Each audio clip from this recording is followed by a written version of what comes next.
ver se vai ser. Que bom que você Isso. Pronto? Nós podemos começar.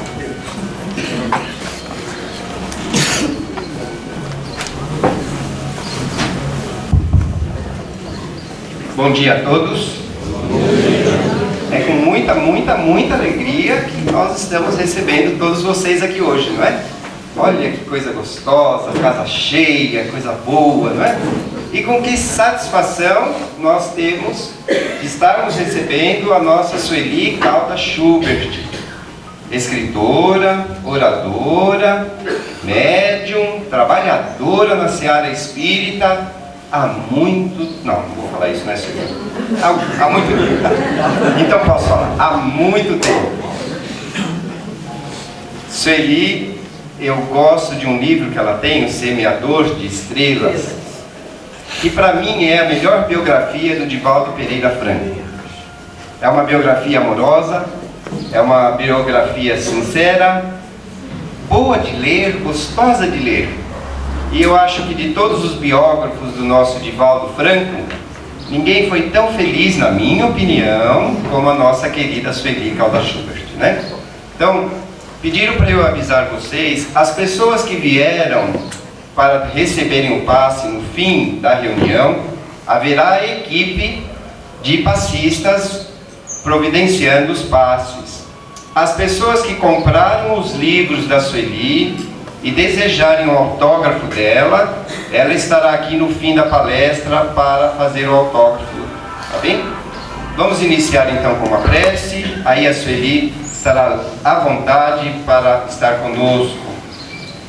Agradecemos a Deus, agradecemos a Jesus a oportunidade de estarmos todos aqui reunidos com tanta alegria num dia tão bonito como este, que possamos todos nós recebermos do plano maior o auxílio, a orientação, as informações de que possa valer para a nossa vida, possa valer para o nosso caminhar. Rogamos sempre que a espiritualidade abençoe a nossa oradora, a Sueli, envolva em todo o seu amor e que ela esteja em casa neste momento em que vai iniciar o seu trabalho. Jesus nos abençoe a todos e nos deixe a sua meiga e suave paz. Que assim seja.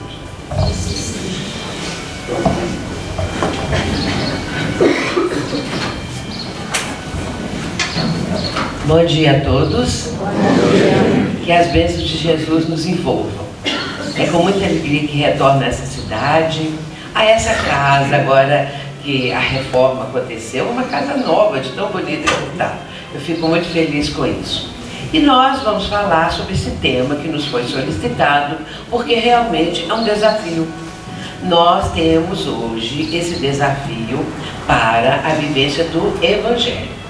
Então, nós vamos comentar um pouco a respeito disso, porque a importância dessa vivência, cada um de nós já sabe perfeitamente. Quando o mundo está passando essas lutas, guerras, inclusive também catástrofes que acontecem frequentemente, e guerrilhas, terroristas, isso tudo que está acontecendo, os crimes aqui no nosso país, os acidentes, e nós ficamos às vezes terrivelmente impressionados com esses crimes hediondos, que nós às vezes pensávamos que já tínhamos ouvido falar de tudo, e de repente acontece algo, uma atrocidade de um ser humano contra o outro, e isso tudo nos leva a pensar: o que está faltando à humanidade? O que está faltando ao ser humano? Por que as criaturas estão nesse tipo de vivência? O que vai acontecer afinal de contas? E então, nós vamos fazer essa reflexão essa manhã. Porque se o Evangelho do Cristo estivesse realmente sendo sentido e vivido, a coisa seria completamente diferente. A situação não estaria nesses extremos que nós temos visto. E as pessoas teriam mais consciência, mais respeito à vida, mais respeito ao próximo. Tudo isso que o Mestre ensinou e que às vezes nós pensamos assim, mas isso está tão longe. Foi aqueles tempos do Cristo, há 2000 anos. Como é possível trazer isso tudo para a nossa vida? É possível. Claro que nós vamos lembrar dos mártires que se entregaram para o Holocausto, nos circos, e tudo aquilo que nós já ouvimos falar, não é, a respeito disso. É bem diferente nos tempos atuais, felizmente, não é? Então nós não temos um leão pela nossa frente, como também um poste de martírio, como era aquela época. Mas temos as vivências, que são às vezes bastante sofridas, complicadas, e as pessoas às vezes se sentem assim numa encruzilhada da vida. E o que vou fazer? Que atitude tomar? E essas coisas todas levam as pessoas, muitas vezes, a se sentirem um tanto perdidas, ou então desestimuladas, depressivas. Isso tudo acontece porque é próprio do nosso tempo. Vamos fazer, depois dessa reflexão, esses desafios para a vivência do Evangelho, trazendo também para a família, porque a família é a célula, nós sabemos disso, da sociedade, não é? Então, quanto mais nós trouxermos para esse entendimento, sobretudo a educação, que é a base de tudo, não é? Então, nós teremos uma condição melhor.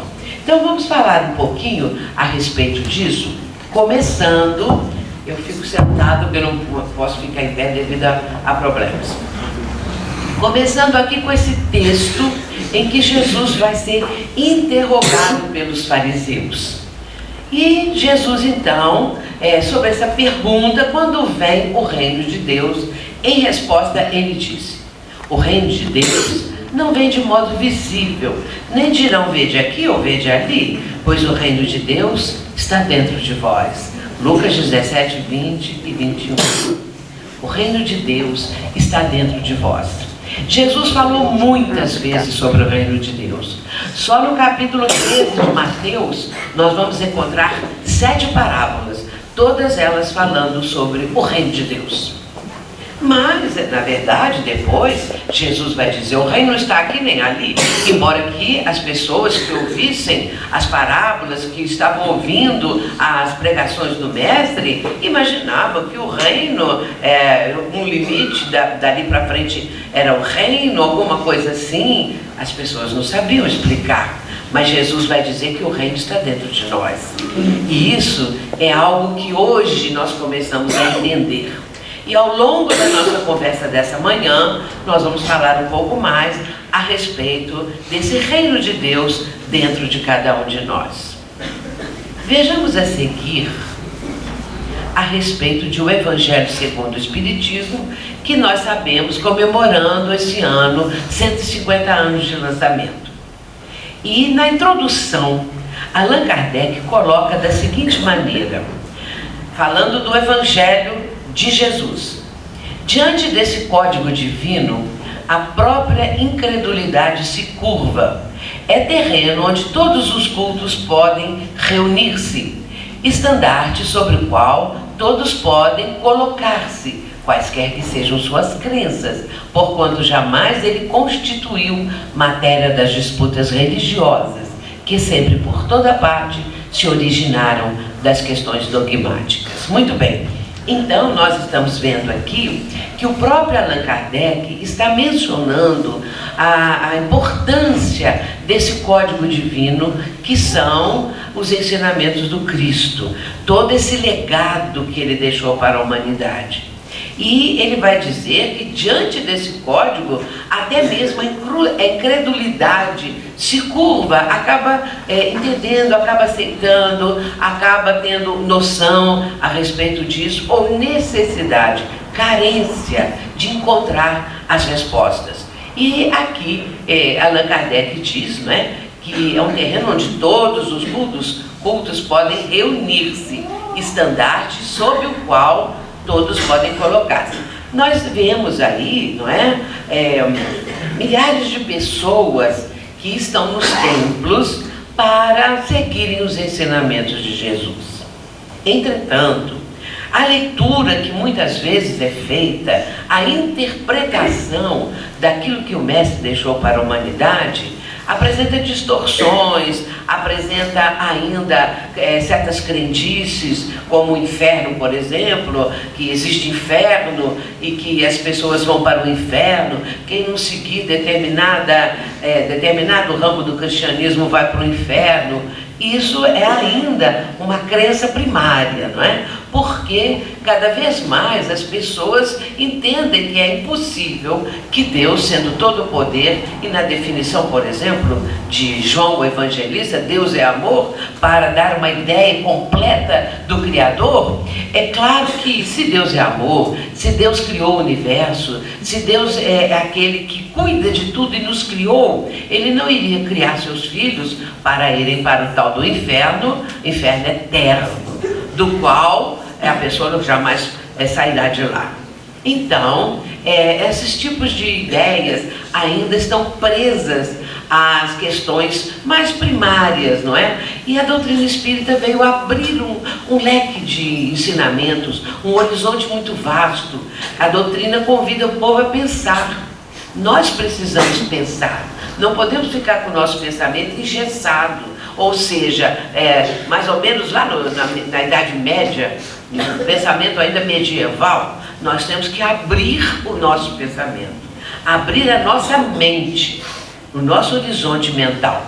Mas ainda aqui, logo na sequência, sobre o Código Divino, Allan Kardec coloca quais seriam então as condições, ou a circunstância, ou a regra de procedimento para que a pessoa pudesse estar bastante sintonizada com este Código Divino. E ele diz assim, que constitui uma regra de proceder que abrange todas as circunstâncias da vida privada e pública, princípio básico de todas as relações sociais que se fundam na mais rigorosa justiça, roteiro infalível para a felicidade vindoura, o levantamento de uma ponta do véu que nos oculta a vida futura.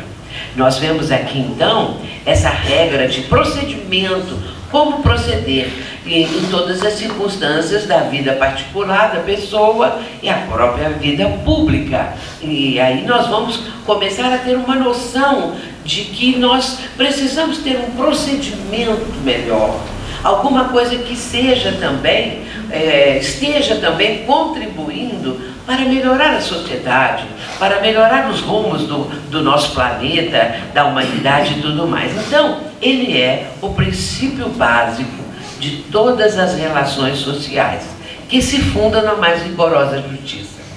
E aí nós lembramos que em O Livro dos Espíritos, nós vamos encontrar a última das leis morais. Nós vamos encontrar que são 10 as leis, então a 10ª é a lei de justiça, de amor e de caridade. E ali nós vemos que todas as pessoas, elas trazem em si mesmas essa ideia da justiça, tanto é que diante de qualquer injustiça, a pessoa já sente um resultado daquilo, uma reação, alguma coisa que possa fazer para que a justiça prevaleça. Infelizmente, nós vemos no nosso país e vemos num todo dos outros países, muitas vezes as injustiças prevalecendo. E isso denota o nosso primarismo, né? A pouca evolução de todos nós, que precisamos aprender com o Código Divino, com os ensinamentos do Mestre, a lei da justiça, porque todo ser humano quer estar inserido nessa lei, não é? E em qualquer circunstância que a lei prevaleça. E também aqui, ele é um roteiro infalível para a felicidade vindoura. No caso, essa felicidade, que existe aquele provérbio que diz assim, a felicidade não é desse mundo, não é? Bom, não é para que nós imaginemos, então eu sou infeliz a vida toda, porque a felicidade não é para esse mundo, não é? Aí, nesse caso, nós vamos começar pensando em nós mesmos, que nós temos, ou tivemos e teremos momentos de felicidade. Nós não temos uma felicidade plena o tempo todo, mas nós já tivemos momentos de felicidade. E esses momentos são passageiros, né? Momentos fugidios. De repente, enquanto você está vivendo uma felicidade, você pensa assim, que queria que o mundo parasse e que você ficasse naquele momento feliz. Mas o momento feliz parece passar tão rápido, enquanto que os de sofrimento, embora possam estar dentro da mesma medida de tempo, parece muito mais, não é? Então, as circunstâncias da vida. Mas nós podemos preparar a nossa felicidade vindoura, melhorando esta agora, preparando para o futuro, lembrando o seguinte: nós somos espíritos imortais. E se nós somos imortais, nós temos o quê? A imortalidade diante de nós. Quando deixamos essa veste física, quando desencarnamos, o que nós vamos viver assim plenamente? A imortalidade. Então, nós fomos criados por Deus e somos imortais. Ele nos dotou com esse atributo, digamos assim. Então, nós podemos imaginar o quanto nós somos e temos ainda de vida, não é? Sempre presente. A vida existe em nós e vai sempre existir. O que morre é o corpo físico, ou seja, a veste. Morreu a veste, acabou. Mas o espírito, que é o dono da veste, ele está acima disso tudo, não é? Então, o código divino é o levantamento de uma ponta do véu que nos oculta a vida futura. E aí lembramos do reino que Jesus prometeu. Onde está o reino? O reino está dentro de nós. Mas afinal, o que é o reino? Nós vamos falando. Então, para finalizar, é um código de moral universal sem distinção de culto. O legado que Jesus deixou, porque ele é o governador espiritual do planeta. Ele próprio teve sob a sua responsabilidade a formação desse planeta. E então, dotando o planeta de vida, desde os primeiros passos, desde os primeiros instantes, até os dias de hoje. É Jesus o nosso governador espiritual. Muito bem, então, nessa questão de fé, já que estamos falando tanto do código divino, aí nós começamos a pensar, será que eu tenho fé nisso tudo que está sendo falado? Será que eu tenho fé nas palavras do Cristo? Eu acredito nisso, mas muito mais do que acreditar, é saber. Mais do que crer, é preciso saber. Então eu sei que a vida continua. Não é dizer assim, eu creio que a vida continua. Eu creio que Jesus deixou esse código, esse legado para nós. Eu creio, mas mais do que isso, eu sei. Aí é mais abrangente, é pleno. Eu sei que a vida continua. Eu sei que esse código está presente e que está íncito em nós, porque o reino de Deus está dentro de nós. Vamos ver a questão da fé inabalável. Porque a doutrina espírita nos mostra exatamente isso. A fé inabalável é aquela que pode encarar a razão, o quê? Face a face, de frente, em todas as épocas da humanidade, que é um fundamento da doutrina espírita, um dos fundamentos. A fé inata, nós encontramos, por exemplo, aquelas pessoas que quando leem o Livro dos Espíritos, por exemplo, a pessoa diz assim, eu já conhecia isso aí é tudo que eu quis saber. Então essa fé, ela é inata, a pessoa, esse espírito já vem com essa fé já estruturada, profunda. Então essa pessoa tem facilidade de aceitar as verdades espirituais. Já é uma pessoa que tem uma maturidade um pouco maior. Entretanto, outras já têm dificuldade, elas falam que acreditam, mas duvidam, e a fé até fica muito balançada quando acontece um revés na vida da criatura. Se morre um parente, alguém muito amado, vai falar, viu o que Deus está fazendo comigo? Deus não está nem aí para os nossos sofrimentos. Então, não é uma fé sólida, não é? É uma fé que vai ser construída ainda, e isso pode acontecer. Então, para crer, não basta ver, é preciso, sobretudo, compreender. Não é preciso nós vermos um espírito materializado, não é preciso também ver, às vezes, uma cirurgia espiritual feita de uma forma assim surpreendente, para que a pessoa possa crer. Ela crê porque ela raciocina. E esta é a proposta da doutrina espírita, fé raciocinada. Eu aceito, não é porque mamãe falou, papai falou, um médium que eu conheço falou, Chico Xavier, ou então qualquer pessoa, mas por mim mesma, o que é diferente, não é? Porque a pessoa compreende a lógica da doutrina espírita. Aquela frase que eu falei, fé inabalável, só é que pode encarar de frente a razão, em todas as épocas da humanidade. Essa é a fé inabalável.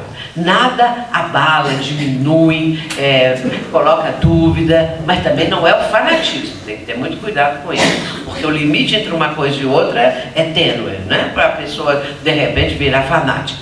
Isso nós temos que ter cuidado, porque é algo que pode até prejudicar a própria pessoa, né? Então temos que entender, compreender, raciocinar a lógica da doutrina espírita. Quanto mais nós estudamos a doutrina, mais nós nos deslumbramos com a lógica, porque ela é de um raciocínio que é preciso a pessoa ler e meditar naquilo. Aí ela descobre. Em certos momentos, quando eu leio, eu falo, chega num momento assim, impressionante às vezes nessa lógica de Allan Kardec, dos espíritos e tudo mais, que a gente fica assim feliz de ver aquilo, de saber que a coisa caminha desse jeito, que a nossa mente está tendo agora um horizonte novo para pensar, para entender o processo de transição planetária que nós estamos enfrentando. Essa é a grande transição planetária. Todos os povos, desde os povos mais antigos, já falam, e isso está nas Escrituras, isso está na Bíblia, de um tempo que as coisas mudariam, que as coisas seriam de outra maneira, que haveria uma mudança. E a doutrina espírita veio mostrar que nós estamos vivendo esse momento dessa mudança. Mas nós vamos, como eu disse, também refletir um pouco acerca da família, que é um espaço para aprender. Mas a doutrina, como eu disse, nos oferece todas as explicações acerca da vida. Então, nós temos noção da reencarnação. Nós temos noção que estamos aqui, mas somos espíritos antigos. Às vezes nasce uma criança, aqui tem crianças, não é? Podem ser mais... agora ela pode até ficar impressionada, pode ser mais velha do que o pai dela e a mãe dela. Então uma criança, ela pode ser mais velha, ou seja, um espírito mais vivido, vamos dizer assim, do que os próprios pais, não é? Então tem a aparência da criança. Aí quando se diz assim, uma bala perdida matou um inocente, seja adulto ou seja criança, será que era inocente mesmo? Se for assim, se ele era inocente, é uma injustiça divina. E Deus é a justiça perfeita, equânime, igual para todos. Por que aconteceu isso dessa forma? Por que aquela pessoa passou por aquele lugar e foi atingida por uma bala? Por que ela não passou para outro? Esse avião da Malásia que caiu, que dizem que foi um míssil, né? Mas de uma forma ou de outra caiu. E ali morreram quase 300 pessoas, não é? Mas apareceu um casal com a filha deles, dizendo assim, nós íamos pegar esse voo. Não sei se vocês viram isso na TV, mostrando isso. Não pegaram. Por quê? Porque não tinha que passar por aquilo. Não era do karma, digamos assim, não era da necessidade do espírito. E outros que aconteceu ali, não é? Então, vamos dizer assim, então todos eram bandidos em outras vidas, criminosos, essa coisa toda. Não, nós não podemos falar assim, nem sempre, nem todos.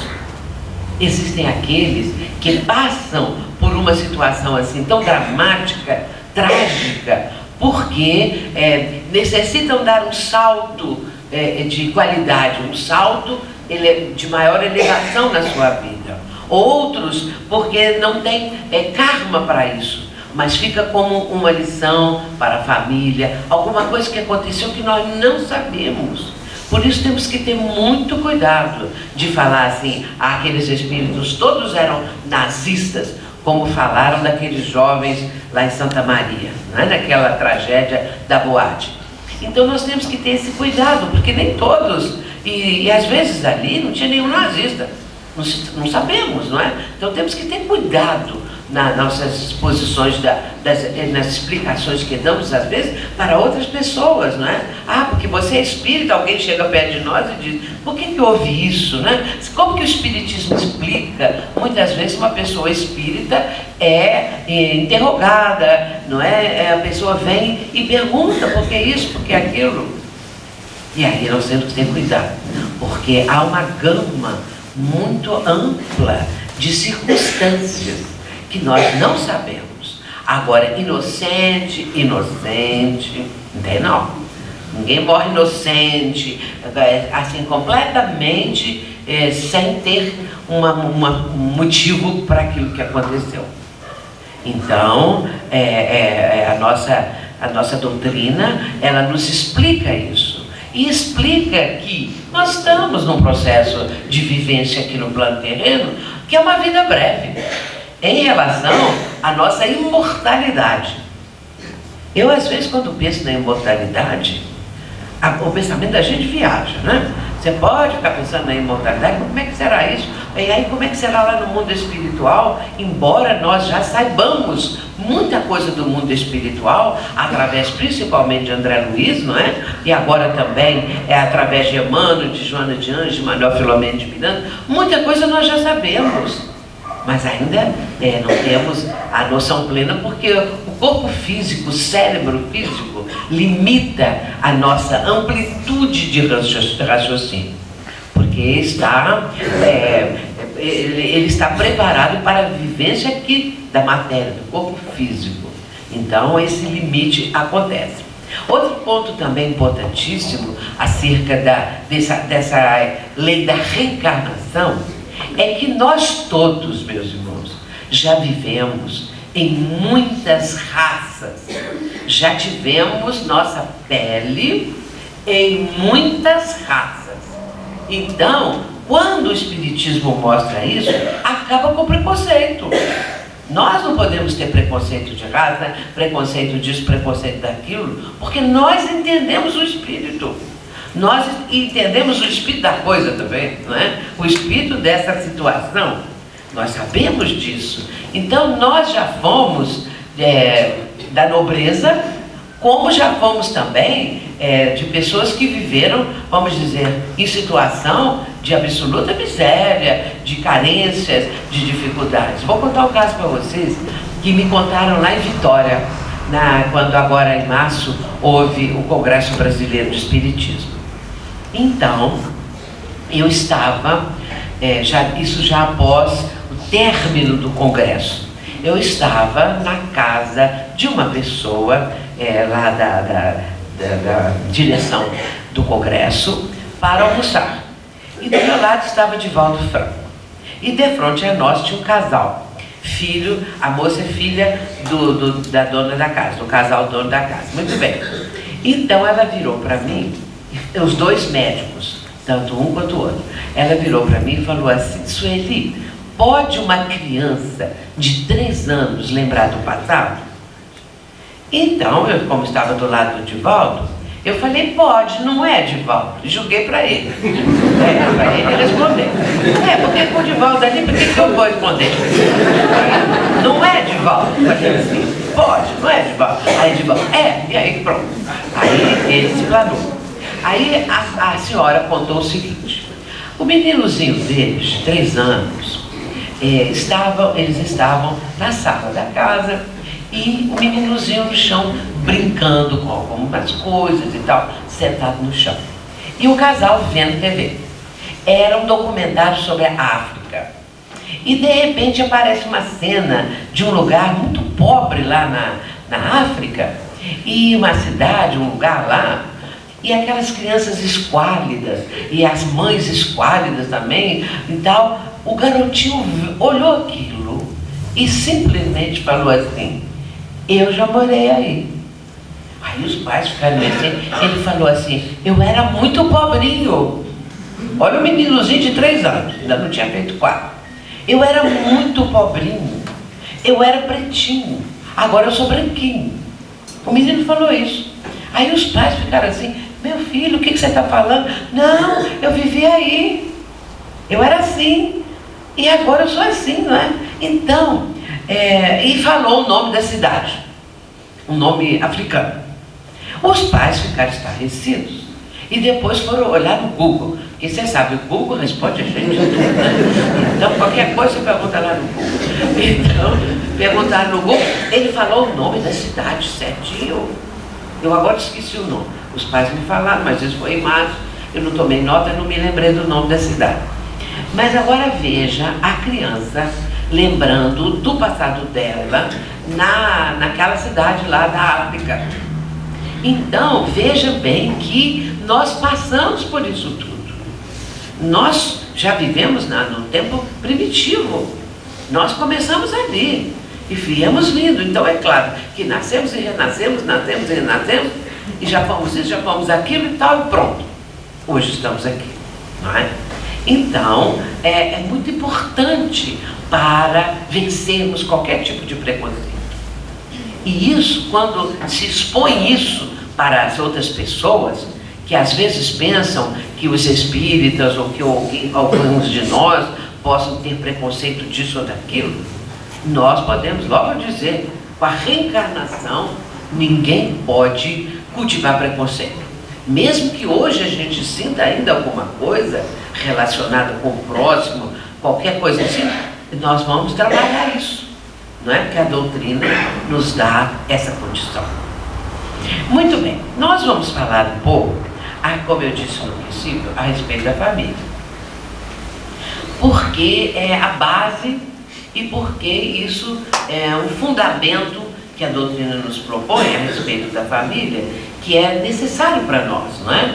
Então, a educação para a era nova deve estruturar-se no conceito de realização integral, abrangendo os valores culturais, sociais, econômicos, morais e espirituais do ser humano. Esses estão no livro da Joana de Ângeles, Constelação Familiar, no capítulo 11. Muito bem, então quando nós lemos um texto assim, imediatamente nós podemos fazer uma avaliação. Podemos fazer uma avaliação. Primeiro, que nós estamos educando os nossos filhos agora para a nova era. E essas crianças de hoje, elas têm uma inteligência assombrosa. Elas muitas vezes nos surpreendem com coisas que elas falam. Ultimamente as pessoas estão me contando muitos casos de crianças. E crianças assim, que falam coisas que de repente a pessoa fica estarrecida. Me contaram agora, essa semana, a tia contando, não é? Que a avó da menininha, de uma menininha lá, que é parenta dessa tia, que estava contando, irmã, tia da menininha. Mas a avó estava conversando com a menina. Essa menina tem 3 anos, não fez 4 ainda não. E ela falou assim: ô vó, cadê o vovô? Que havia desencarnado há 2 anos. Ela tinha 1 ano quando ele desencarnou. Aí ela disse assim: ele está no céu. Aonde? Numa estrela. Aí a menina virou e falou assim: quer dizer que para ele voltar, ele tem que entrar numa barriga aí qualquer? Ela não sabia o que ia falar. Porque olhou para a menina, como é que ela sabe isso? Não é entrar numa barriga, quer dizer, voltando, reencarnando, a ideia da reencarnação, a ideia do processo reencarnatório, tudo embutido nessa pequena frase. E assim são essas crianças. Agora, nós temos que trabalhar isso, compreender como educar essas crianças e também apresentar para elas o Evangelho do Cristo. os ensinamentos, o amar ao próximo, a regra áurea, tudo, tudo, tudo. E a doutrina lança luz sobre isso. Então, à luz da doutrina espírita, nós podemos tratar de qualquer tema. À luz da doutrina espírita. Esse livro que eu escrevi, Transtornos Mentais, uma leitura espírita. Por quê? Porque no atendimento fraterno, que eu faço há muitos anos, o atendimento fraterno sempre existiu no centro espírita. Ultimamente, de uns anos para cá, aquele atendimento que era feito, sempre quando chegava alguém, falava que queria falar da sua dor, do seu problema, de alguma coisa, falava assim, alguém falava assim, chama o seu fulano para falar. Era alguém que tinha tarimba para isso, que estava acostumado, né? Então sempre existiu. Agora tem esse nome e toda uma estrutura, e isso foi muito importante. Mas então, esse atendimento fraterno, ele sempre existiu e eu sempre fiz atendimento às pessoas. E durante esses anos todos, quantas pessoas falaram de transtornos mentais? A pessoa chegava a ponto de falar assim, eu sou esquizofrênico. O médico me deu o diagnóstico de transtorno bipolar. Ou o médico me deu o diagnóstico disso assim, assim. E ia falando. E eu fui interessando, comecei a estudar sobre isso. Levei uns 10, 11 anos, lendo, pedindo livros emprestados, com médicos, psiquiatras. Aí um dia eu falei assim, vou escrever sobre isso. E foi o livro que eu escrevi mais rapidamente, em 4 meses. Geralmente eu levo um ano para escrever um livro. Esse eu escrevi em 4 meses. Então, depois entreguei para o psiquiatra, claro, tinha que as pessoas que têm essa capacidade de fazer a leitura da obra para ver o que tinha ali, não é? Só tive que mudar uma frase, vocês acreditam nisso? Então, a gente vê a ajuda espiritual também, não é? Então, a espiritualidade ajuda muito. E também porque o planeta está necessitando disso. Nós podemos pegar os transtornos mentais e, à luz da doutrina espírita, interpretar. Nós podemos pegar os problemas da família e, com a doutrina espírita nos dando as indicações, as aberturas para compreender, nós temos uma noção a respeito disso. A respeito da humanidade e tudo mais, nós temos a doutrina espírita abrindo essa perspectiva para nós, porque nós estamos preparando a nova era. E as crianças estão chegando, não é? Então essa é a grande transição. Esse é o momento que esses espíritos, nós também temos que ter cuidado, para depois quem tem criança pequena falar assim, ela deve ter vindo lá da estrela. Nós não podemos ficar com esse tipo de pensamento, né? E aí achar que aquela criança é algo assim de um misticismo que a pessoa já tenha, né? Então, olhar aquela criança como algo ser extraordinário, nós temos que ter cuidado com isso. Mas espíritos estão vindo realmente de um plano muito acima de nós. E aí, no livro do Divaldo Franco, da autoria de Manuel Filomeno de Miranda, Transição Planetária e O Amanhecer de uma Nova Era, esses dois tratam desse assunto.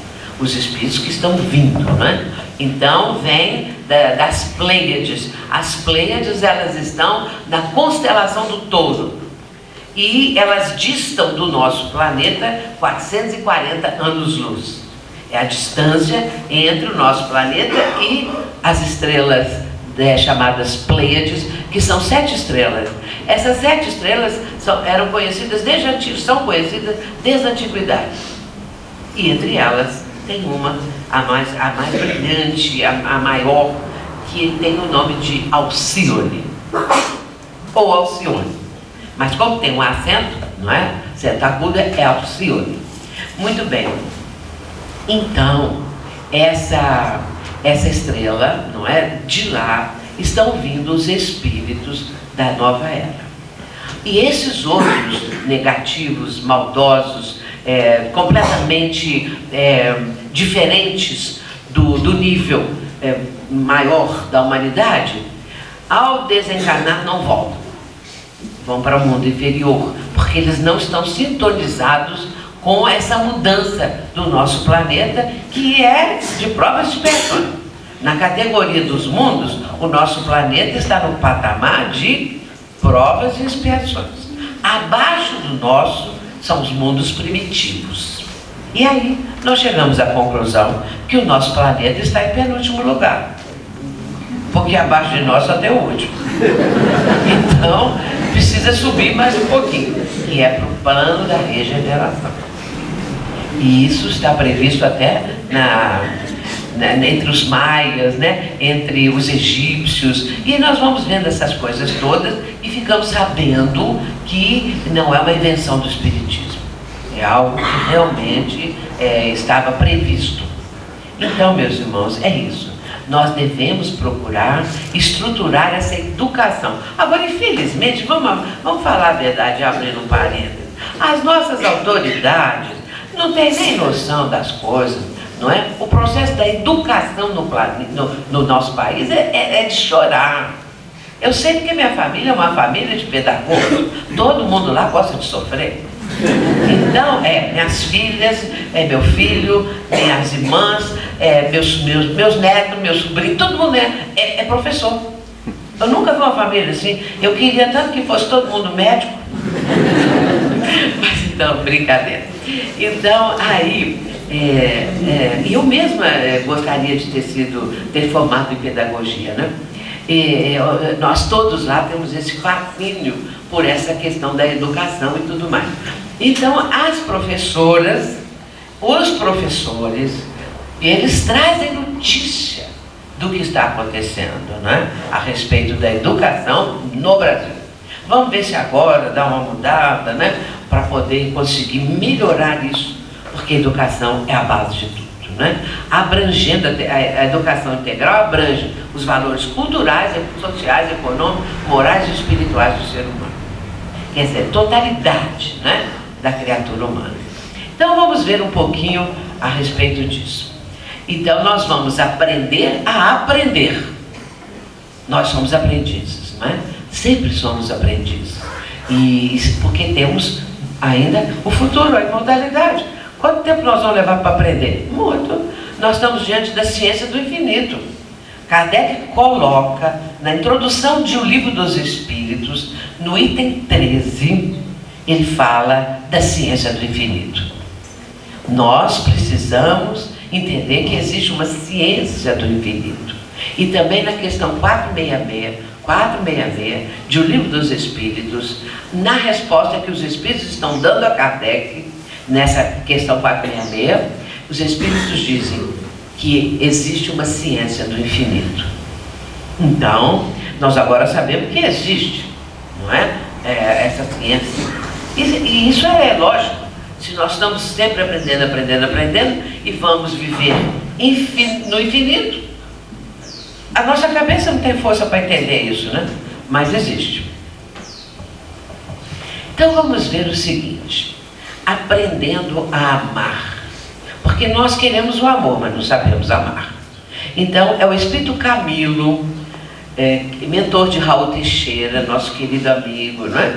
No livro Desafios da Vida Familiar, que é um livro muito bom, ele diz assim: numa só existência, o indivíduo molda personalidades de filho ou filha, de esposo ou esposa, de pai ou mãe, de irmão ou irmã, de avô ou avó e de outros lados secundários. Cada alma, reencarnações afora, aprende a sensibilizar-se, a portar-se, a agir e reagir, a sofrer e a amar, vivenciando cada uma dessas relações em famílias forjadas segundo povos, etnias e raças variadas, conforme culturas diferentes. Muito bem, todos nós passamos por isso. Nós já fomos filhos. Tivemos pais, não temos pais, não é? Nós, depois nos tornamos pais, pai e mãe, não é? Aí temos irmãos. Ou então nos tornamos tios, avós, e por diante, nós vamos tendo essas experiências. E pensar nisso é muito bonito. As experiências da vida, não é? Pelas quais passamos. É uma situação muito interessante quando nós estamos pensando isso. E, na verdade, através dessa condição, dessa variedade de vivências que cada um de nós tem, nós estamos o quê? Aprendendo a amar. E não sabemos amar. Nós achamos muitas vezes que somos dono da outra pessoa, que temos posse daquela pessoa. Achamos também que temos que controlar a vida da pessoa, ou então que ela vá viver a nossa vida do jeito que nós vivemos, queremos que a outra pessoa viva. Ou então, quando num relacionamento a dois, né, existe a paixão, e a paixão é a ideia de posse. O que a gente vê nas novelas, nos filmes, por aí afora, é paixão, não é? Raríssimos são os exemplos de uma vida a dois, não é? Que seja fundamentada, estruturada no amor mesmo. Porque o amor não é isso que nós estamos vendo aí de mandar no outro, querer censurar o tempo todo, ou então brigas inconstantes. Hoje em dia até se fala assim, fazer um barraco. Acho tão interessante isso, falar assim, teve um barraco, né? Então uma brigada, agora é barraco. E na novela fala muito isso, né? Então a gente tem que verificar como que é essa questão de amar. Aí eu lembro dos versos de Djavan. Djavan tem músicas belíssimas, lindas, eu gosto muito, e letras muito boas também, não é? Então, uma canção dele fala assim: vem me fazer feliz porque eu te amo. Bom, vem me fazer feliz, já que eu te amo, você é obrigado a mim. Eu te amo. E já que eu te amo, vem me fazer feliz. Mas seria o contrário, vou te fazer feliz porque eu te amo. Aí é diferente, não é? Vou procurar fazer você feliz, não é? Aí a pessoa vai começar aquele processo a dois, não é? De compreensão. Aí hoje também fala assim, vamos discutir a relação. Tem essa coisa também, né? Isso é bom, porque às vezes chega a uma conclusão, né? Alguma coisa. Então nós estamos aprendendo a amar. E aí, Jesus deixou a regra alta: amar a Deus sobre todas as coisas e ao próximo como a si mesmo. Bom, mas eu não me amo, não. Eu acho que eu sou assim uma coisa horrível, né? Todo mundo é melhor que eu, ninguém me ama, ninguém me quer. Uma música muito antiga que falava assim. E então eu fico assim com baixa estima, né? Todo mundo aqui é bom, eu não sou, vou seguir então aquele modelo daquela pessoa e tal, então eu não me amo. Não me amo. E aí eu vou começar a aprender a me amar, não é? Essa questão de culpa, sentimento de culpa, que às vezes a pessoa fica cultivando e tudo mais. Então eu vou começar a entender a mim mesma. E aí eu descubro o que é dentro de mim? O reino de Deus. Eu descubro o reino de Deus na questão 621 de O Livro dos Espíritos, que para mim é talvez a mais importante ou uma das mais importantes de O Livro dos Espíritos, a 621. Kardec pergunta assim: aonde está escrita a lei divina? E aí os Espíritos respondem, uma resposta breve: na consciência.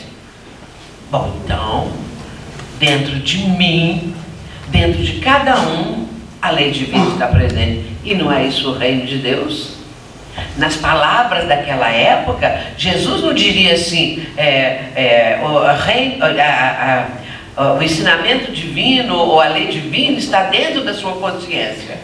Mas ele falou, o reino de Deus não está aqui nem ali, porque o reino de Deus está dentro de vós. Então nós trazemos íncito em nós o reino de Deus, ou seja, as leis divinas, que são aquelas que regem todo o ser humano, regem a vida do planeta. Todo mundo é igual, não há diferença. Cada um está, porém, num nível de ou dormindo ou acordado. O dormindo é aquele que não pensa em nada, deixa a vida me levar, lá vou eu, e essa coisa toda, e aquela rotina, e vai para o bar, e vai para aqui, e vai para ali, não muda uma vírgula. E o outro, não é? O acordado, aquele que um dia falou assim, o que eu estou fazendo aqui? Qual o sentido da vida? Porque eu sou eu, por que eu sou desse jeito? Por que eu nasci aqui nesse lugar? Quando a pessoa faz esses questionamentos, ela está acordando. Porque ela começa a pensar muito mais profundo. E quando ela começa a pensar assim, ela vai trazer à tona aquilo que ela tem de atributos da lei divina. Vai começar a entender isso e vai pela vida fora, não é? Então, agora nós estamos aprendendo a amar. Nós estamos aprendendo a amar ao próximo, amando a nós mesmos, não é? Às vezes pensa assim, eu amo o próximo, então eu vou dar cesta básica, as roupas velhas aqui de casa, eu vou dar, não é? Então, tem gente que no centro espírita, eu gostei até muito dos avisos que estão ali, não é? Não traga móvel usado, porque às vezes é um cacareco de um móvel que a pessoa quer ficar livre daquilo, então leva para o centro espírita. Eles dão as coisas tão interessantes também, eles dão assim um par de chinela havaiana, todos os dois é o pé esquerdo. Aí a pessoa tem que esperar vir 2 pés direitos para poder fazer. Então é assim. Agora lá eu falo assim, brincando com o povo, né? Eu falo, olha, nós estamos precisando para fazer um bazar, né? Nós precisamos de pessoas que queiram doar alguma roupa e tal, mas não é roupa rasgada, porque aqui não tem ninguém para costurar, não é roupa sem botão, nem com fecho estragado. Eu já vou falando assim, porque senão vem aquela coisa que tem que botar uma costureira para fazer aquilo, né? Então é assim, nós estamos aprendendo. Agora, existe um próximo muito mais próximo, que às vezes não lembramos, porque está dentro de casa. Esse é o próximo mais próximo. Amar o próximo começando dentro de casa. Porque do pequeno, do particular, eu vou para a situação universal. Então vamos dar uma continuidade aqui, continuando. Ainda estamos no capítulo de aprender a amar. É desse modo no mundo que Deus nos mostra que para conseguir amar multidões inumeráveis de irmãos nossos, temos que aprendê-lo pelo exercício desse amor a pequenos grupos de 3, 5, 10 pessoas dentro do lar. Uma vez que ninguém pode ser fiel em grandes obras se não consegue sê-lo nas obras pequenas, conforme o ensino de Jesus. Ainda é o mesmo livro, ainda é caminho, não é? E o ensino de Jesus está em Lucas, no capítulo 16, não é? No versículo 10. Então, essa é a nossa tarefa, não é? Começando dentro de casa. Agora, dentro de casa, dentro do lar, no reduto doméstico, muitas vezes, nós temos ali uma pessoa difícil. Quem não tem uma pessoa difícil? Se não tem, vai ter. Não pode esperar. Vai chegar. Chega, vem uma pessoa difícil, ou às vezes ela está ali, é um filho mais complicado, é um parente, é um irmão, é uma pessoa, e vai por aí fora. Aí vem o cunhado, vem o genro, a nora, a sogra, o sogro, e ela vai por aí fora. De repente, você vê que você tem um parente muito difícil. Agora, você é espírita, ele não. Quem que sabe mais ali para poder mudar essa situação? Aquele que é espírita. Então nós temos que viver a doutrina. E aí eu vou tentar melhorar o relacionamento com essa pessoa complicada. E isso também acontece na convivência, por exemplo, no centro espírita, não é? Porque nós temos, cada um é diferente, então nós temos várias pessoas que pensam isso, que pensam aquilo, e nós temos que aprender a viver em equipe, a trabalhar em equipe, é isso. Trabalhar em equipe não é fácil, não. E aí a pessoa muitas vezes fica aborrecida e vai embora do centro. Não é? Fala assim, aqui não dá jeito não, todo mundo aqui não presta, ou isso ou aquilo, e vai embora. Agora, um caso interessante aconteceu na nossa casa espírita. Um rapaz, eu digo um rapaz, mas era um homem já beirando os 40 anos, mas eu chamo de rapaz, porque na minha idade, né, são rapazes. Estão bem novinhos, são jovens. Aí ele falou assim para mim: ô Joeli, você sabe que eu estou frequentando aqui a casa há 2 anos, né? Eu vim do catolicismo e gosto muito das palestras. Gosto dos livros espíritas, porque eu já li o Livro dos Espíritos, o Evangelho e tal, gosto muito. E aqui também eu convivo com todos, eu gosto. Mas eu vou dizer para você que eu vou voltar para o catolicismo. Aí eu falei, ah, é? Ele falou, sabe o que é? É que o espiritismo quer que a gente mude muito. E eu não consigo mudar. Eu ainda quero frequentar onde eu frequento. Eu ainda quero ficar com aquilo. Eu não tenho força para mudar. Então eu vou para o catolicismo que não pede nada. Então, eu falei, então vai, meu filho. Mas vai ser um bom católico, né? Porque se você não consegue, é porque a mudança, não é? Que a doutrina propõe, cada um vai fazer de acordo com a sua possibilidade, o seu limite, não é? Vai começar a fazer opções. Não é mudar da hora para o outro e virar um pregador, alguma coisa assim, não é? Não. É você começar a fazer escolhas melhores de ambientes, de amizades, não é? De frequência, certos locais, de conversações, de palavreado. Vai indo, eu estou dando vários exemplos, a pessoa vai mudando nisso, vai mudando aquilo e tal. E aí melhora, não é? Porque isso traz um horizonte novo. E aí, se a pessoa não aguenta, aí então vou ficar no catolicismo. Falei, vai com Deus. A importância da vida em família. Através da vivência familiar, o espírito reencarnado vai se preparando para aprender a conviver, conhecer e respeitar a humanidade. Adquirir elementos intelectuais e sentimentais que propiciem no futuro a compreender, cooperar e amar a imensa família universal. Então quem é fiel no pouco, como diz Jesus, não é? Vai aprender para ser fiel no muito. É assim que a gente tem que começar. E aí nós vamos começar isso tudo que eu estou falando, o convívio. Nós vamos começar a mudança, não é? A mudar.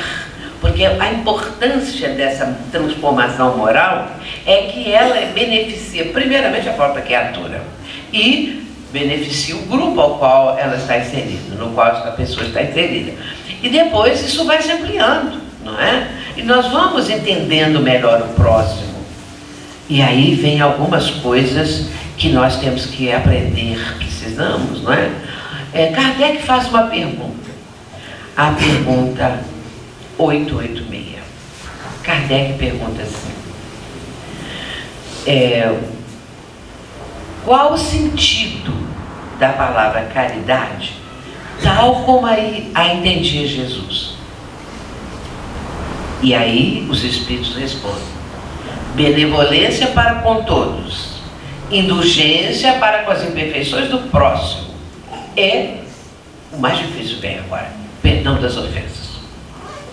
Então, ser benevolente é ser bondoso, não é? É cultivar a bondade, é uma pessoa que é tolerante, porque aí cai também na indulgência, ser indulgente para com a pessoa.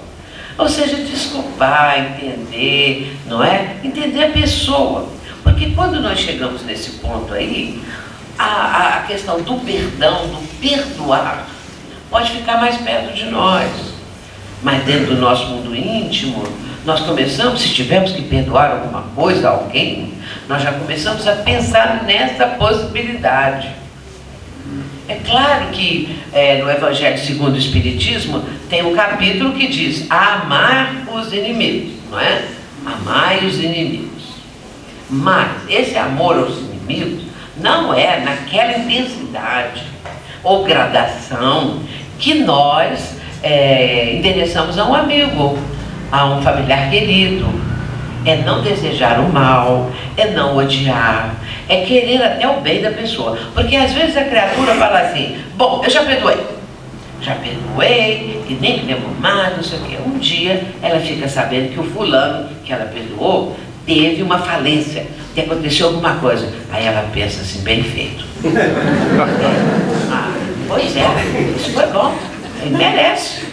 Ela merece. Então, quer dizer, a gente já quer que a pessoa sofra mesmo, né? Porque nós achamos que o perdão que nós demos foi o suficiente, agora ela está pagando, né? e tal. Então, a gente, o entendimento do perdão é complicado.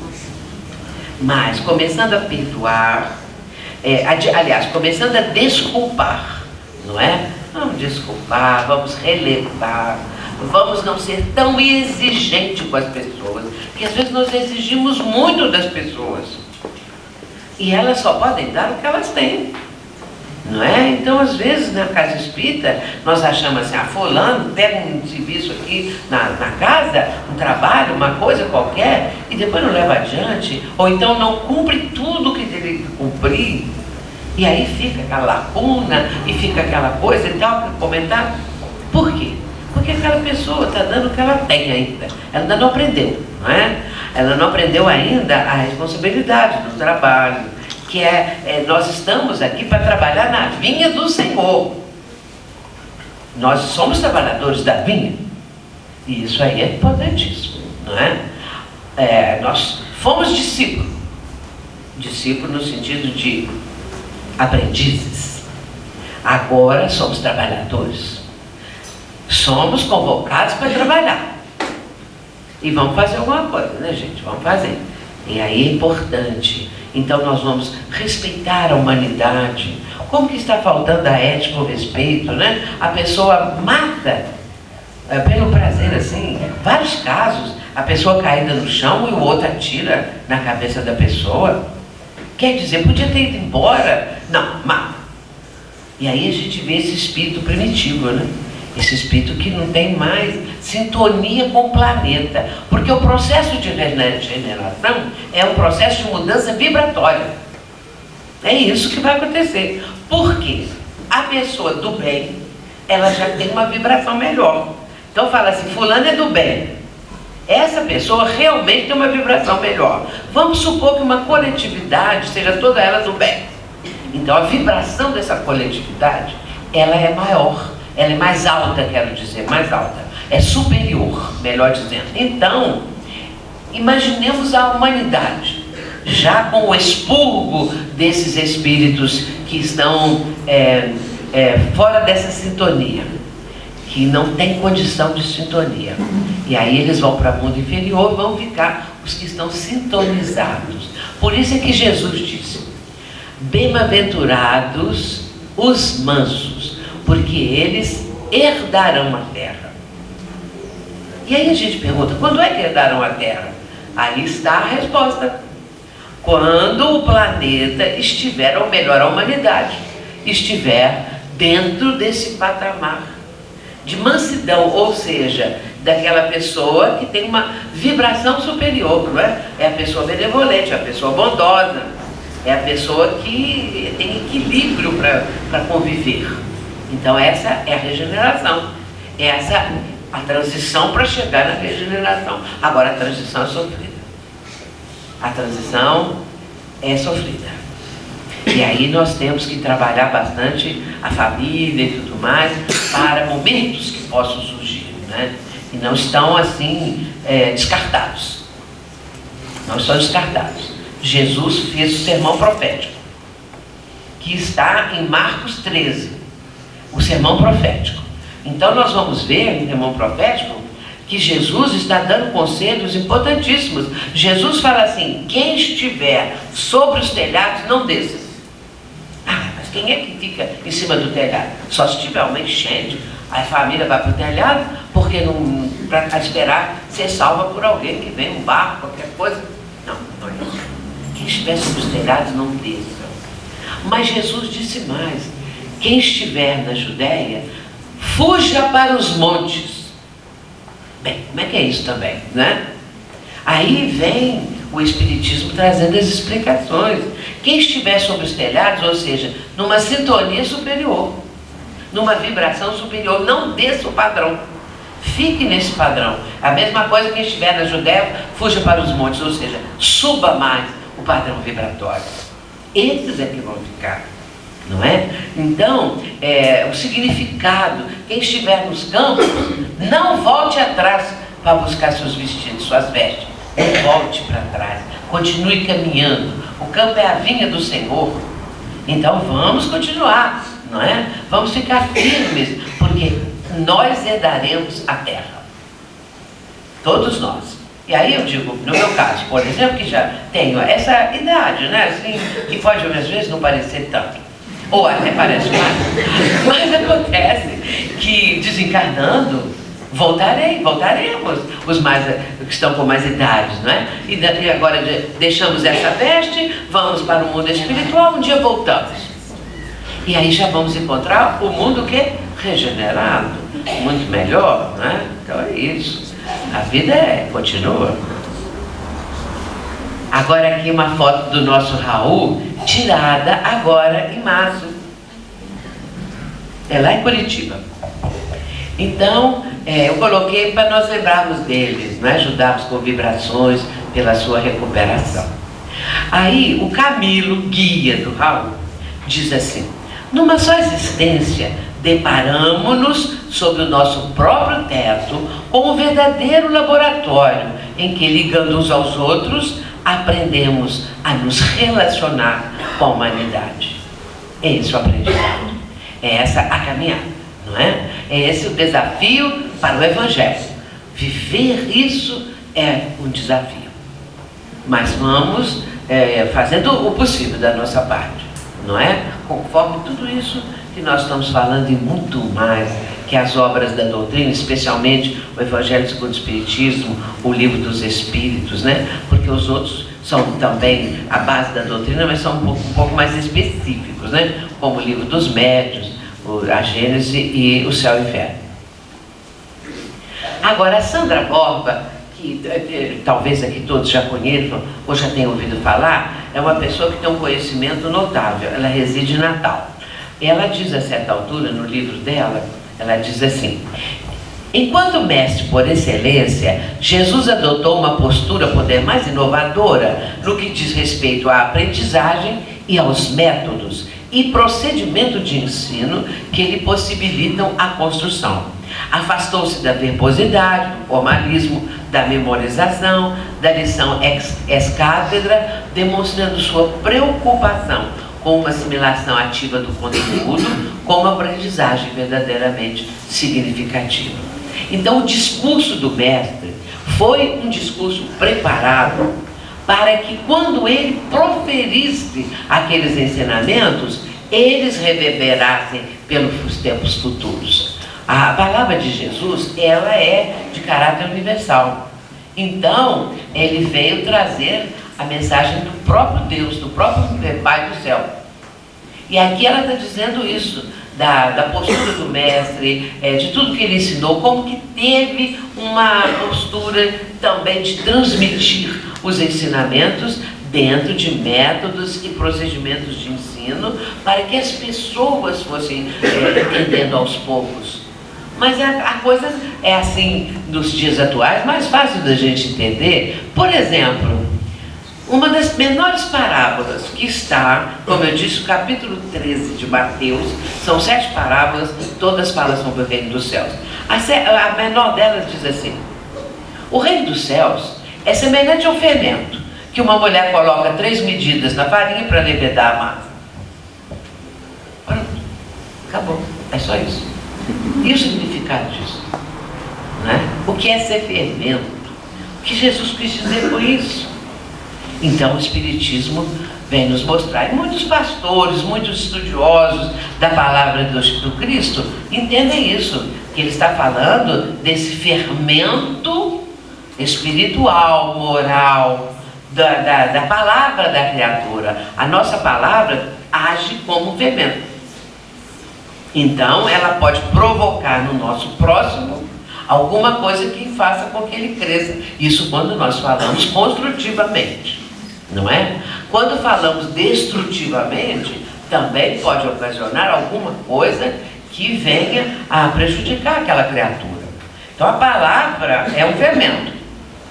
E nós todos somos fermento. Nós todos temos essa propriedade de ajudar o outro a crescer. Então, o reino dos céus é semelhante ao fermento, que a criatura coloca 3 medidas na farinha, ou seja, na nossa vida, né? Nós vamos usar esse fermento, que é a nossa palavra. Já estamos caminhando para o final. lembrando ainda agora os padrões do Cristo, os padrões de Jesus, ou seja, o padrão vibratório do Cristo. De repente, eu vou voltar para trás um pouquinho, antes de ler aquilo tudo ali. O padrão vibratório do Cristo. Cada um de nós tem um padrão vibratório. Nós vibramos, não é? Tudo vibra no universo, tudo é energia. Isso a física quântica hoje em dia mostra isso para nós, não é? Tudo é energia. E todos nós estamos entrelaçados numa grande rede cósmica. Todos os seres vivos. Tudo que existe nós estamos fazendo parte dessa rede cósmica. Então tudo é energia. Mas aí nós pensamos, e o padrão do Cristo? A vibração do Mestre, não é? Então, tudo que nós pudermos imaginar de mais amplitude, de grandiosidade, ainda é pouco para nós entendermos o padrão vibratório do Cristo. Que quando ele veio para o nosso planeta, encarnou aqui, porque ele não reencarnou, ele só veio uma vez. E ele veio, ele teve que limitar esse padrão vibratório, ele teve que conter isto, não é? Para que não pudesse exteriorizá-lo, o seu padrão vibratório. Porém, quando ele vai no Monte Tabor, numa passagem chamada Transfiguração, ele leva 3 discípulos, Pedro, Tiago e João. E eles sobem o Monte Tabor, e lá em cima Jesus vai se transfigurar. Ou seja, ele começa a exteriorizar o padrão vibratório. Então ele vai se tornar tão luminoso, e aí vem até a explicação, mais que o sol, como se fosse o sol que ali estivesse. E os 3 viram. E nessa hora aparece quem? Que aparece? Moisés e Elias, materializado. Porque esses 3 eram 3 grandes médiuns de efeitos físicos. Tanto é que eles dormem. Nessa hora, depois eles dormem, significando aquele transe mediúnico do médium para fornecer ectoplasma para a materialização. Então, aparece Moisés e Elias, e nessa hora o que acorda primeiro é o Pedro. E Pedro, vendo aquilo tudo, os 2 conversando com Jesus, aí Pedro diz: Senhor, se quiseres, podemos fazer 3 tabernáculos, ou seja, 3 tendas para adoração, né? Poderemos fazer 3 tabernáculos, um para ti, um para o Senhor, outro para Moisés, outro para Elias. Mas Jesus vai dizer que não era necessário. Essa passagem é belíssima, é maravilhosa. Então, nunca se foi dito o que Jesus conversou com eles, não é? Muito bem. Aí depois eles desaparecem, porque uma grande nuvem cobre o alto do Monte Tabor. E aí, dessa nuvem sai uma voz que diz assim: este é o meu filho bem amado. E diz logo em seguida, para ouvir o que ele tinha para falar. Esse é meu filho bem amado. Então, eles levam aquele susto. Como é que uma nuvem pode falar? Logicamente, um espírito de altíssima evolução, não o próprio Deus, não é? Que estava trazendo a palavra do Pai Celestial. Aí termina aquilo tudo, eles descem o morro. Quando eles descem, Jesus diz assim: não conteis para ninguém o que passou aqui. Só depois da ressurreição que ele fala. Então eles não entenderam muito bem, não, mas não contaram para ninguém. Tanto é que isso só foi relatado depois, não é? Então, nós vemos isso, o trecho que eu estou falando é de Mateus, capítulo 17. Então, chamado A Transfiguração do Cristo. Isso, meus irmãos, que eu estou falando, é uma palestra que eu tenho de 1 hora. Eu falei que é assim só um pedacinho, para que nós tenhamos ideia do padrão vibratório do Cristo. Então, agora vamos ler ele. Os padrões de Jesus. Isso é a parte final da mensagem de Emmanuel, que está nesse livro fantástico, Palavras Eternas, capítulo 16. Metamorfose essencial para nós será sempre aquela que nos alcance o imo da alma. Isto equivale a dizer que para renovar-nos em verdade, no modelo do Cristo, quer dizer, no padrão do Cristo, não é? É necessário, acima de tudo, sentir nos padrões do Cristo para pensar, observar, ouvir e agir com acerto na realização da tarefa que o Cristo nos reservou. É elevar o padrão vibratório. É tudo isso que nós acabamos de falar, não é? Os padrões do Cristo. É uma mensagem notável no livro Palavras de Vida Eterna. E aqui também, essa frase que eu já falei aqui algumas vezes, né? Que nós precisamos pensar o Espiritismo.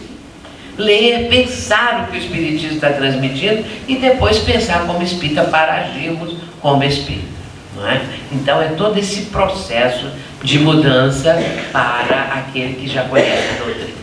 E agora, encerrando, nós vemos aqui um trecho de O Evangelho segundo o Espiritismo, um momento em que o Espírito de Verdade está trazendo nesse texto aqui. Aproxima-se o tempo em que se cumprirão as coisas anunciadas para a transformação da humanidade. Ditosos serão os que houverem trabalhado no campo do Senhor com desinteresse e sem outro móvel senão a caridade. Seus dias de trabalho serão pagos pelo cêntuplo do que tiverem esperados. O Espírito de Verdade, que é o próprio Senhor, não é? Então, ele está falando nesse momento que o tempo é chegado. O tempo é hoje, o tempo é agora. Dr. Bezerra fala isso muitas vezes, através de Divaldo Franco, especialmente, não é? No momento atual, fala muito isso. O tempo é hoje, o tempo é agora, não amanhã, não depois. Não deixe para depois, faça agora. Porque nós não sabemos a hora que vamos ser chamados, não é? Então faça hoje, faça agora. O dia é hoje. Não amanhã, diz Dr. Bezerra, não depois. E não protelarmos. Se nós tivermos que mudar, fazer uma mudança em nós, não é mudar os móveis da casa, é mudar em nós mesmos, não é? Vamos começar a mudança. Vamos começar a pensar, o que é que eu tenho que fazer para melhorar? E aí vem o autoconhecimento. E aí vem a questão 919 com Santo Agostinho, quando ele vai dizer que a pessoa tem que fazer esse autoexame, autoanálise, né? Para se autoconhecer, que essa é a proposta, não é? Que nós não nos conhecemos, ninguém sabe o que vai fazer, como vai reagir numa situação limite. Essa tal da situação limite, nós não sabemos. Como que nós vamos reagir? O que faremos nós? Não é? Numa situação assim. Então, tudo isso é propósito, né? Da mudança, de perguntar a nós mesmos. É complicado? Um pouquinho só. Mas é também gradativamente. Ninguém vai mudar de um minuto para o outro, de um mês para o outro. É uma coisa que vai mudando no mundo interior da pessoa, né? Porque nós somos, como diz aqui, ditosos serão os que houverem trabalhado no campo do Senhor. Qual é o campo do Senhor? O campo do bem, o campo de fazer alguma coisa em proveito da humanidade, a partir de nós mesmos, da nossa família. Então esse é o campo, é a vinha, né? Os trabalhadores da vinha. Então nós estamos sendo convocados. E aí agora Jesus espera a resposta de cada um de nós, porque Ele nos conhece. Ele mesmo disse: eu sou o bom pastor, e o bom pastor dá a vida pelas suas ovelhas, e Ele deu, não é? Eu conheço as minhas ovelhas pelo nome. Então nós estamos no aprisco, não é? Nós estamos inseridos aí como ovelhas, como seguidores, não é? Que podemos, de alguma maneira, trazer para a nossa vida algo melhor. E aí, finalizando, Erasto, um dos espíritos da codificação, ele diz assim: marchai, pois, avante, falange imponente pela tua fé. Diante de ti, os grandes batalhões dos incrédulos se dissiparão, como a bruma da manhã aos primeiros raios do sol nascente. Arme-se a vossa falange de decisão e coragem. Mãos à obra. O arado está pronto, a terra espera. Arai. É isso, trabalhar, não é? O campo está diante de nós, é a vida. Vamos fazer alguma coisa, vamos trabalhar, não é? Às vezes a gente só tem um tempinho para trabalhar uma coisinha de nada, mas é importante. Às vezes a pessoa acha, eu sou tão anônima, será que alguém me conhece? Será que meu trabalho vale alguma coisa? Vale, porque o seu nome está lá, entre as ovelhas, os seguidores, não é? Então, o Senhor é o pastor. Eu sou bom pastor. E aí, Erasto está dizendo isso, mãos à obra. O arado está pronto, tudo está pronto. A terra espera. A terra pode ser dentro de casa. A nossa família, o nosso convívio com os familiares, né? Arai, quer dizer, apresentando para nós que devemos lançar as sementes. E elas vão crescer e vão formar o campo do trigo, não é? Vamos deixar que seja só trigo e não joio, que é aquele que vai atrapalhar o trigo que está crescendo, né? É uma planta perigosa essa, né? E toma às vezes tudo.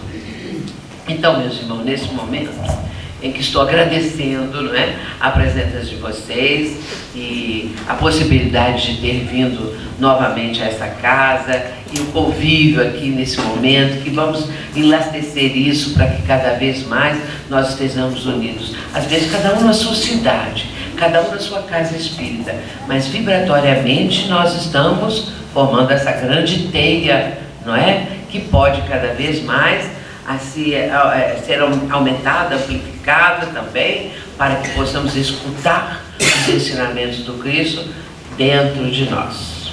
O reino de Deus está dentro de vós, não é? Então esse aprendizado que hoje nós estamos conhecendo. E aí, agradeçamos a Jesus por muito que temos recebido. E agradeço a vocês também. Rendamos graças a Deus por tudo que recebemos.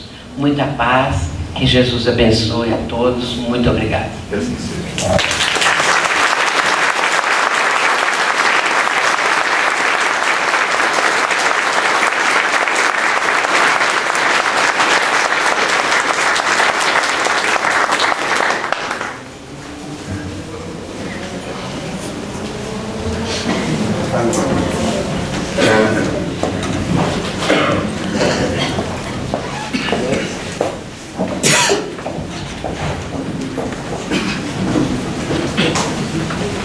Em nome da diretoria do Centro Espírita Operário da Verdade, em nome dos trabalhadores dessa casa,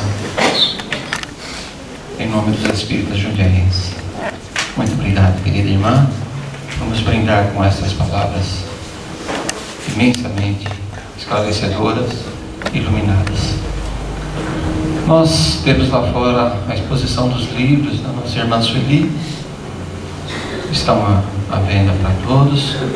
Sueli, você estará aqui ainda para autografá-los? A Sueli está à disposição para autografá-los. Os irmãos que frequentam os domingos e vêm à nossa casa e aguardam o passe, temos um grupo de irmãos dispostos ali a ministrarem o passe. Todos poderão se posicionar ali à frente da sala, como de costume.